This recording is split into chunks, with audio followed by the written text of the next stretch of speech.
Hi, and welcome to the fourth episode of the fourth season of Toward a More Just Future, a podcast from Rutgers School of Social Work.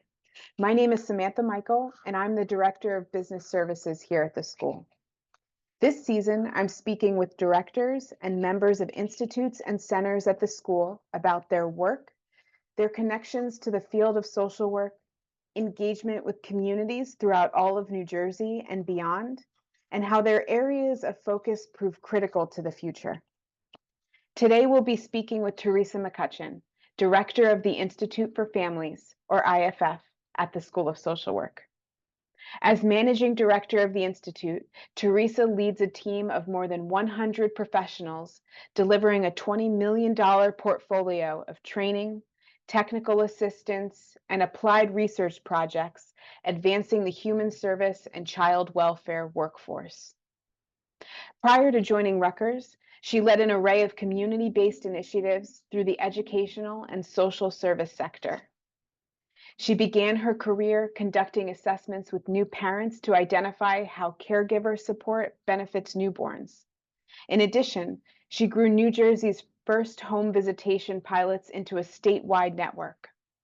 She was a national trainer for Prevent Child Abuse America, as well as several evidence-based parenting models.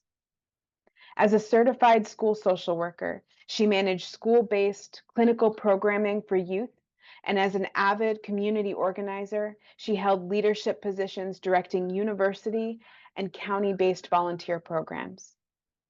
McCutcheon has served as a consultant for nonprofit executives and board members, and volunteers for local nonprofit boards.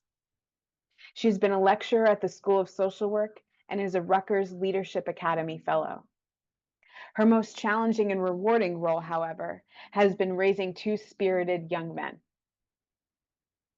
The Institute for Families advances the professional practice and knowledge base of individuals and organizations, creating brighter futures for children, youth, and their caregivers. IFF provides training, technical assistance, and applied research and evaluation services. They move this important body of work forward through collaboration with public agencies, community-based organizations, national thought leaders, expert professionals and educators, and persons with lived experiences. These partnerships create practices, services, and systems that give children the opportunity to flourish. As a proud extension of the School of Social Work's path toward a more just future, IFF embodies the school's commitment to change the trajectory of children and families who experience disparate access to healthcare, education, income equity, and social opportunity. IFF is a multidisciplinary community of highly skilled practitioners. The team includes 80 full-time and 20 part-time professionals and over 100 consulting subject matter experts, all of whom regularly collaborate to develop and deliver initiatives. Over the past 5 years, more than 90 doctoral, graduate, and undergraduate students have been trained at the Institute as employees and field interns. The IFF team is called upon to share practices with jurisdictions across the country and regularly presents at national conferences. Theresa, thank you so much for joining us today. We're excited to have you here for our fourth episode of the fourth season of this podcast. I'm glad to be here, Samantha. Look forward to the conversation. To kick us off, could you give us an overview of the Institute for Families, or IFF, and the work that you do? Absolutely. So our commitment is about advancing the knowledge and practices of the individuals and systems who are working to create brighter futures for children and their caregivers. And in that work, our focus really mirrors the people and organizations who come into their lives, particularly if they can benefit from support or education in any way as families or as children. So we focus on early childhood, child welfare and family well-being, human services, and research and evaluation. And that work includes both long-term and short-term programming in these areas. Our largest effort at IFF is about educating the state's child welfare, early childhood, and child support workforces, as well as those community-based organizations they engage in serving families. And in that work, we touch about 50,000 professionals each year. So it sounds like there's a lot of moving pieces that go into supporting the Institute and all of the individuals that are doing this amazing work. Could you tell us about the path that led you to your role and where you are now as managing director? So I was an undergraduate student. It was the late 80s, and I was doing work with a community organization that supported persons who were impacted by AIDS. This was the late 80s, and there was an incredible amount of stigma and inequity impacting those persons. They were largely gay men, and we were at a very different place in honoring who they were as individuals and how they were affected by AIDS. And I remember joining the organization as a volunteer thinking, I can help them. I want to do something. And as I met them and became part of what they were experiencing, I quickly realized that I was part of the problem. That I represented a community and a system that was creating barriers for them, that was isolating them. And my work with them helped me realize that I wanted to be part of that change. So it really started for me a trajectory in bringing together resources and understanding both people and their experiences differently. I then was working at the University of Buffalo in a role that connected students and university resources with the larger Buffalo community. And being part of those changes was really profound for me as a human being and as a professional, because I saw that I could start brokering resources for those individuals and for those organizations, for those larger communities, to create mutual benefit. And that was macro social work for me. And Samantha, you shared earlier, in your introduction, a little bit about my history, my professional history. But when I left social work and as I graduated, some of my first work was in a career doing assessments with parents of newborns.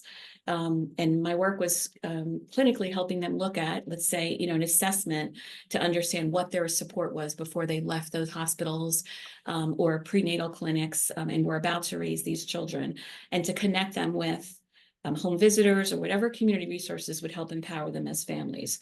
Really, it was about having conversations with them to understand what was happening in their life and how prepared did they feel to now raise this tiny human being, on their own outside of, outside in the world. So it was again about connecting resources. And I had a concurrently, I was working to develop a network of home visitation programs that provided similar support to new parents. So the work was creating home visitation programs that 20 years later, 30 years later, served as the foundation of what are New Jersey's home visiting programs today. And I mention those experiences because that programming was really a focus on child abuse prevention. And child abuse prevention is really a responsibility that we all have as professionals, as citizens, I'd say as human beings, to ensure that every caregiver, regardless of where they live, what color their skin is, how they define their family structure, every parent and caregiver can access the support that they need to care for their child and to raise their family. And meeting those needs rather than being threatened to have your child removed or your family disrupted because those things are impacting you is about that responsibility and that prevention focus that is core to my work and a lot of the work we here do at IFF. So I'm really proud that the work we're doing represents that commitment here at the Institute, and that we're working with state partners and with stakeholders who have that same commitment. I joined IFF about 10 years ago after a number of leadership positions and work in community-based organizations across the state, largely in family support programs and child abuse prevention. And I came to IFF working on the New Jersey Child Welfare Training Partnership, which was an educational commitment and remains today our educational commitment for the child protection and permanency workforce here in the state. After being asked to serve as acting director of IFF a little more than 5 years ago, I accepted the permanent role as director a year ago. So can you tell us about some of the projects that you're working on and a little bit about their impact across the state and even nationwide? Absolutely. There's so many that we're proud of. To share a few, We've been partnering with the New Jersey Department of Children and Families to re-envision how we prepare and educate new family and child serving professionals experience for new workers. It includes asynchronous as well as in-person and field learning. And we're really excited to be piloting the first sessions in the coming months. Another area of our work is Grow New Jersey Training Services. So on any given day, there are several 100,000 infants and toddlers in childcare in New Jersey. And this is happening at a time when 90% of all brain development is occurring in their little minds. So these babies are developing neurological pathways and social emotional connections that are the foundation for their future. It's also preparing them to be learners as they enter school. So it's so important that the professionals in early care and early learning programs, whether they're in childcare centers, whether they're in family care homes, or they're in preschools, that these professionals, and they are professionals, they are not part-time babysitters, they are professionals, that they are prepared and that they're supported, and our work does that. So each year we offer about 40 different courses that train 25,000 early childhood professionals for their work with very young children. This is a really critical commitment in supporting the quality of New Jersey's system of early care and honoring the professionals who support these children. Through the New Jersey Child Support Institute, we're working with the Division of Family Development's Office of Child Support, the Family Division of the Courts, and county social service organizations to ensure that children in homes where parents may not be living together are receiving support, not just in the form of money, but also healthcare, emotional support. So our work includes training professionals who support parents who are engaged in the child support system by helping the professionals understand not only the highly technical and regulated practices around child support cases, but that they also understand what the family experiences in going through that. And we do that through direct training to groups of professionals. Last year, we delivered more than 450 courses for more than 5,000 professionals, but we also have some targeted educational events.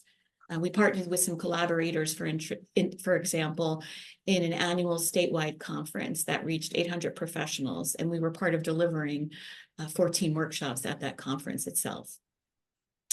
I'll say also that at any given time, our learning and development team, who are a talented group of instructional designers, are applying innovation in technologies and adult learning so that whatever our learning products are, they're teaching professionals how to apply what research and practice informs us as best practice into their everyday interactions with families. Members of our research team presented at the National Staff Development and Training Conference this year to talk about how they use technology in supporting the creation of 21 different county profiles. And these county profiles were part of needs assessments, 21 different ones that presented indicators of child and family well-being to inform human service professionals in those counties as they're planning program and planning services locally across the state. We also partnered with the Office of New Americans at the New Jersey Department of Human Services. We did a needs assessment that taught us about the needs and barriers for newly immigrated and first-generation families and how they access support in the state to keep those families healthy and connected. And we're forecasting that 5 of our IFF fellows, these are a cohort of about 20 students we mentor here at Rutgers as they come to campus after lived experiences in foster care or with homelessness. 5 of those fellows are going to be graduating this year. Nationally, about half of these youth finish high school. Less than 5% with life experiences in foster care graduate college. And about 70% of our fellows here at Rutgers earn their degree. We're really champions for those 5 students, as well as the IFF fellows in general. That's very exciting. I have a cheering section for them. So thank you for sharing a little bit about all of the projects that you're working on. You gave us a preview of some of the collaborations and even the partnerships that you have, and it sounds like so much of your work is tied to those partnerships and engagement with communities. Can you talk about IFF's network of collaborators and what that looks like? And then maybe some highlights? Absolutely. That collaboration really drives our work. It defines it, it drives it, it helps us refine it. I'd say the most impactful and the proudest part of our work is that partnership. So we're working really closely in the state of New Jersey with state leaders at the New Jersey Department of Children and Families, the New Jersey Department of Human Services, as well as an array of the community providers, those organizations who are delivering different types of programs and services to support families. And in that work, we're often at the table listening to what their vision, what their priorities, what needs they're seeing, so that we can understand how to translate that into education, into training that's going to impact the practices of those professionals.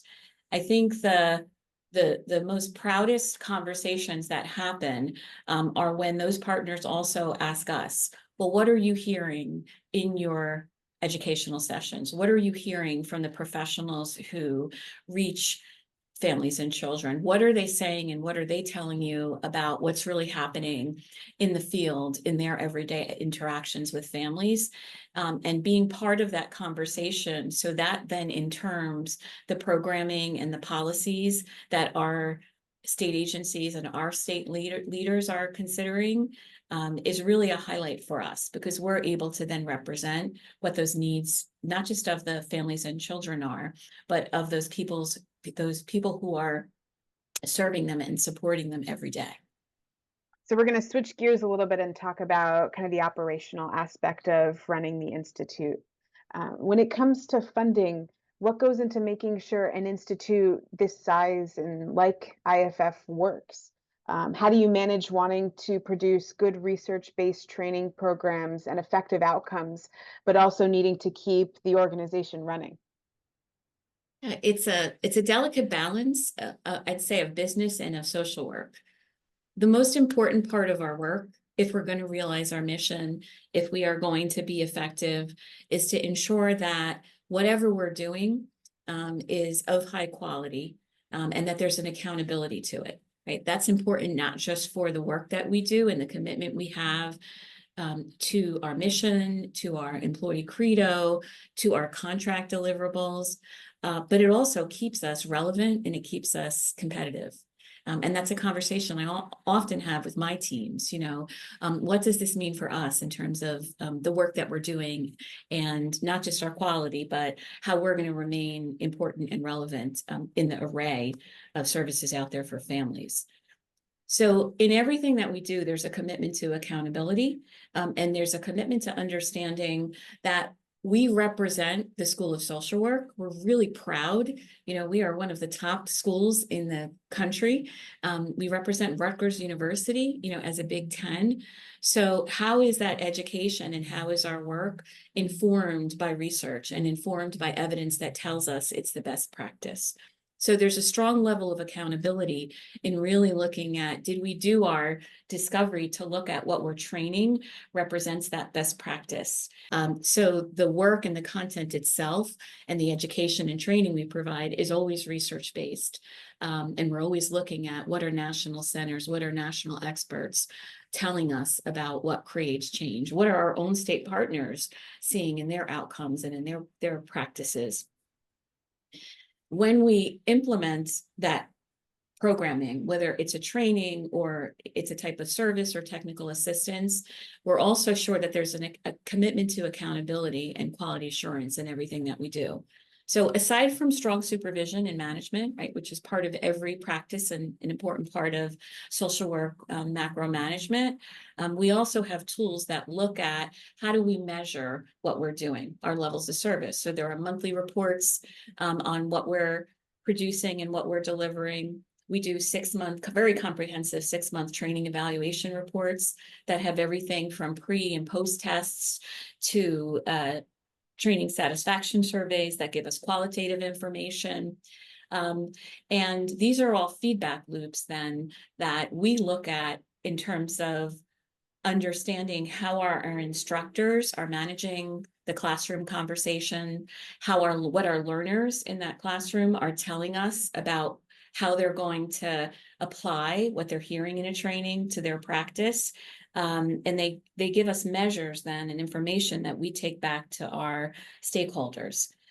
These are all really complex, personal, and life-changing experiences. So that level of quality assurance, that level of reflection, is something that we take seriously for our teams and how they manage them, as well as how we're reporting and producing these deliverables for our contract commitments and for our stakeholders. So all of those areas we consider quality assurance, we consider best practice, and they're all rooted in the commitment to research and the commitment to professionalism that we stand for as an institute, and we know is embodied in the work here at the school and the university. Thank you. What I also hear in your answer is just the underlying passion for the work and wanting to be supportive and engaged with the partners that you're working with too, not just from you, Tess, but Yeah. from your team as The well. team, absolutely. Yeah, and we joke, often that like it takes much more time and effort to have that commitment, but it's an investment that produces those results, given we're talking about human beings. Yeah, yeah. Thank you. Mhm. As a director, you're responsible for all the work, all of the moving pieces that go into making the institute run. Can you talk a little bit about what some of your major areas of responsibility are? So it's a combination for me of really strong management, planning, and negotiation. So on any given year, our portfolio of contracts is about $25 million, and many of them represent long-term commitments that require we're always negotiating with our stakeholders to understand what do they want us to focus on this year? What's important for families or communities that needs to be different than it was this year versus 2 years ago, and how does that change the programming and services in our contracts? So that means a lot of listening and sharing, and learning along the way, which is great social work and important relationship building.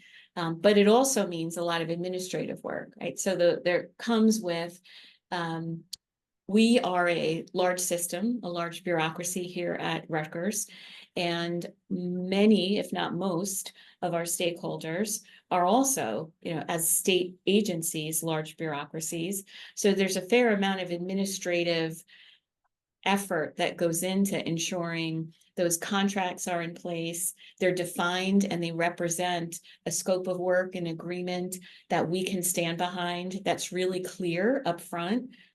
It's strong project management, and a lot of humility in being able to be flexible as those areas change. With a team of 80 people, all representing different talents, different perspectives, different disciplines, and different needs. There's also a lot of work that goes into creating a culture that embodies professionalism, right? That ensures we're following, equitable and fair HR practices, but also creating room where they feel like they're part of a team, and they feel motivated and satisfied in that work as well. So internally, that means meeting and conducting a lot of one-on-ones, where we're listening to the work, we're listening to experiences that are happening with trainers, that are happening with our learning and development team, that are happening, in applied research projects. So we can then inform the work that we're doing. So in conversations about social work, we have a strong commitment to connecting research and practice. How do you see the Institute for Families contributing to this mission? I would say that in every way that we operate, we are considering the values of social work and the commitment of a university in our work. And I feel really proud that as an institute, we embody those say pillars of that work. So there's strong community engagement, as I talked about the different partners across the state, and we've done work with national jurisdictions as well. That's strong commitment, and that's representing not just the university, but the school and body of work and expertise and resources that exist here and how we extend them out into other communities. The scholarly aspect of being part of the school and part of the university is also apparent when we are starting any project, we're looking at what are the best practices out there. What is research telling us? What have other experts already done? And how does that apply? What is that going to mean in terms of how we implement here for one of our own communities here in New Jersey, and that unique professional and his or her or their unique role. And then I think also in terms of, training and preparing students, we're so proud to have not just practicum students and part-time workers in fields from everything from graphic design to data science, certainly to social work, involved as research assistants. And we're really excited that we often hire them, into full-time roles. I think right now we probably have 5 or 6 individuals who graduated from the MSW program who are on our team.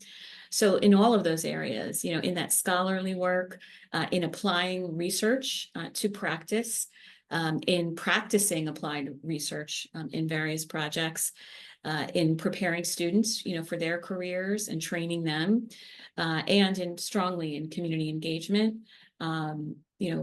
We see that as contributions, not just to our mission, but as an extension of the School of Social Work we're really proud of. So recognizing that so many of your projects are in partnership with the state of New Jersey and certain agencies, and that you're spread out across New Jersey, could you talk to us about your aspirational goals for New Jersey in this area? And then if you have any similar goals for Rutgers as an institution? Yeah. So we're keenly aware of the challenges that we've come out of after the pandemic and are headed into in terms of recruitment and retention of the human service or child welfare workforce. So when I think about the years ahead, I'm really interested in how we as an institute can be engaged in helping with those issues. And we've got a little work to do in terms of defining what that looks like. But a lot of our helping professionals are really burnt out after the last few years. Many of us were in human services and child welfare in early childhood. They were essential personnel, and are still getting back to their normal after the pandemic. We live in a society and in a culture where everyone has sort of re-examined what their commitment is. And we are a workforce that has 4 generations now practicing and sharing space. So really looking at what does the workforce need in human services and child welfare to continue to recruit highly qualified and committed professionals and to keep them in those roles so that their institutional knowledge, their training, that gets preserved and honored. So I'd like for us as an institute to continue having a role in that. We want to continue advancing the quality of early care and learning. So I'm excited to continue working with the state, with our networks of child care resource and referral agencies, and with those center and family home-based programs, as well as preschools, in ensuring that that quality exists, and that those professionals who are caring for infants and young children have what they need to provide that. And then we're excited to continue working to really follow the state's lead here in transforming what child welfare looks like. So building family support so that families don't have to be engaged in a place where they're looking at safety or risk factors and have instead the resources they need to care for their children and care for their family. And in all of those areas, we want to continue advancing our DEIB practices.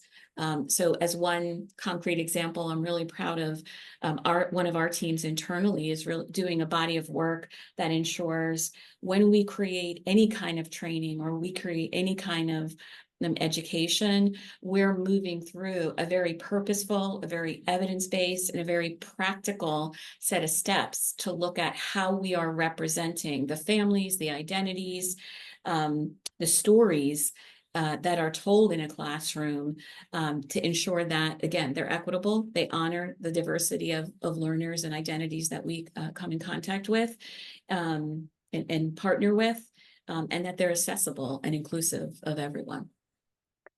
Can we say that that's maybe an aspirational goal you might have for Rutgers and some other work that exists Yeah, across the university? it should be, absolutely. I hope we're learning from each other, in that way. We certainly embrace and apply Dr. Love's uh, framework, liberatory consciousness framework to all of our work. And that in itself, while we're doing some of that now, that needs to continue being aspirational. And we need to continue learning from each other in that aspect. So absolutely, I think that's something we share in common with the school and with Rutgers University overall. Thank you, Tess. We appreciate you sharing your time and journey with us today.